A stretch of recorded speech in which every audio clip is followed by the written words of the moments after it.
અગ્નિ સંસ્કાર પછી બેસનું પણ થઈ ગયું અને મરેલ યુવક જીવતો ઘરે પાછો આવ્યો. જી હા, તમે જે સાંભળ્યું છે એ સાચું છે.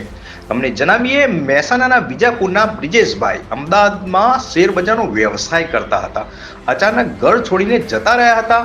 પરિવારે નરોડા પોલીસ સ્ટેશનમાં ફરિયાદ નોંધાવી હતી.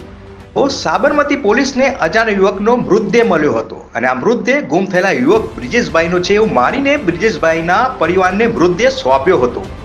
તો પછી શું પરિવારે બધી જ અંતિમ વિધિ સંપન્ન કરી અને બેસનાના બીજા દિવસે જીવતા બ્રિજેશભાઈ પોતાના ઘરે આગમન થયું.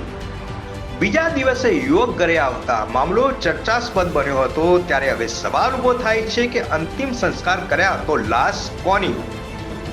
હવે અગ્નિ સંસ્કાર કોના થયા એ મામલે પોલીસ તપાસ શરૂ કરી છે. Ranjit Makwana, United times.